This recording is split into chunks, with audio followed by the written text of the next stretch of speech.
Saya rasa saya lebih pergi kepada fashion yang very minimal. Saya suka pada yang macam tak terlalu banyak sangat dengan kalau satu outfit tu banyak sangat brand. So saya pilih top 10 sebab it's very minimal and then easy to wear. So benda tu juga adalah one of benda yang saya suka bila saya nak pakai baju. And the other thing saya rasa kenapa top 10 ni menyebabkan saya memilih sebagai satu outfit saya adalah dia punya pakaian ataupun jenis-jenis fashion dia sangat walaupun minimalis tapi dia ada design dia sendiri. Kalau korang nampak hari ni, saya pakai yang baju satu jacket, satu inner t-shirt and also pants. Yep, casual things. And also Syafwan selalu pakai yang macam jacket ni. Kalau korang perasan kalau jacket kadang-kadang yang tebal, tapi jacket top 10 is very nipis. Itu adalah kelebihan orang. So dengan based on our weather, saya rasa jaket yang nipis adalah sangat bagus lah. Kalau tidak, kita akan panas. Yeah. I think the best thing kalau saya memilih satu item daripada top 10 is a cool air t-shirt.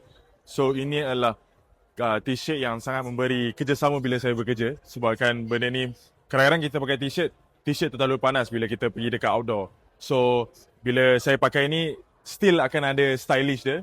And then kita boleh letak any tops yang baju top 10 dia tak terlalu tebal. Dia adalah baju yang very easy to pakai and also nipis dengan weather. Dengan sesuai dengan weather kita lah. I think back to very basic kalau kita pakai baju adalah kita nak rasa comfort.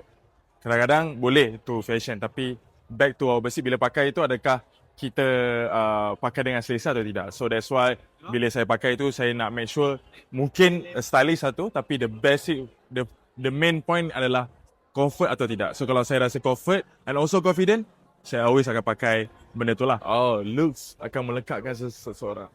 Ya, sometimes looks ni menyebabkan orang tahu macam mana appearance kita daripada luar. Tapi saya lebih, saya katakan kalau kadang-kadang kat luar sana, saya percaya dekat luar sana ramai-ramai lagi kawan-kawan saya, ramai pandai fashion, ramai pandai bergaya dengan gaya itu sendiri. Tapi for me, I think kalau korang rasa boleh pakai itu dengan nampak korang confident, not to rasa macam FOMO untuk ikut orang lain, but back to our reasonable yang macam, oh, rasa selesa ataupun comfort ataupun confident tak bila pakai itu. Sebab bila kita nak keluar, kita nak rasa confident. That's the best thing kalau kita nak pakai satu outfit. So yeah, I think back to the point yang macam bila saya nak pakai itu, confident, comfort and boleh pakai dekat wedding Malaysia tak? Macam tu lah. Yeah.